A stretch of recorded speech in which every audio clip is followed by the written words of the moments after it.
Good afternoon. Welcome to the Midday Mull for Friday, the 16th of June. In South Africa, Youth Day, as we remember that day back in 1976, when a whole lot of scholars stood up and demanded that they be taught in English, and in the process set off a wave of resistance, which ultimately saw the end of apartheid a decade and a half later.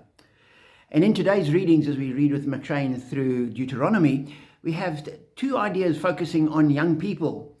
The one is on the rights of the firstborn, and it says, if a man has two wives and he loves one but not the other, and both bear him sons, but the firstborn is the son of the wife he does not love, when he wills his property to his sons, he must not give the rights of the firstborn to the son of the wife he loves, in preference to his actual firstborn, the son of the wife he does not love.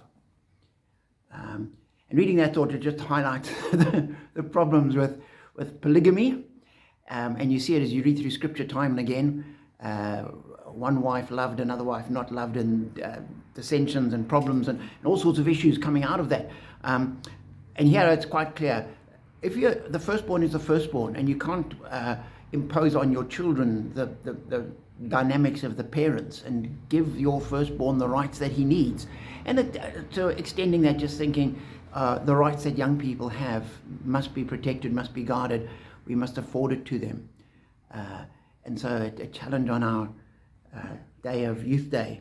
And then the second bit as it continues, if a man has a stubborn and rebellious son who does not obey his father and mother and will not listen to them when they discipline him, says, what do you do? Bring him to the town gates. Tell the elders, this son of ours is stubborn and rebellious. He will not obey us.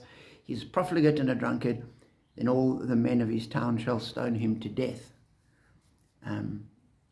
Rather a harsh response to a stubborn son. But I suppose it's a reminder of that societies hold together on people standing in the right. And when somebody's going off at a tangent, might well upset the whole of society. It's not just that he doesn't listen to them, but he's also clear he's a profligate and a drunkard.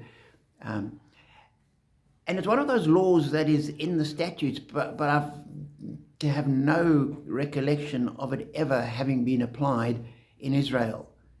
And I thought about it. I thought it might also just be a reminder to parents, before you get too upset and threaten and berate your children, there are consequences. And I wonder how many parents were ready to badmouth their children and thought, oh, maybe they're not quite bad enough to be put to death. They're not as nice as I'd like them to be, but not that bad. And how this plays out in the world today, I think it's a reminder to parents that we do have a responsibility for our children, particularly when they're young. And the notion that we just give in whatever they want. We say, no, there are rules, there are laws, there are lines, there are structures, and we have to hold them within that. And if they choose to walk outside of it, they need to bear the consequences.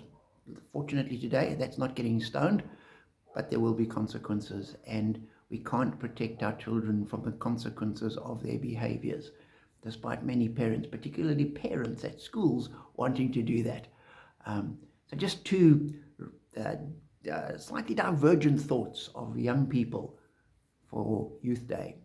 Think about how we live in society, be challenged by Scripture, and be blessed.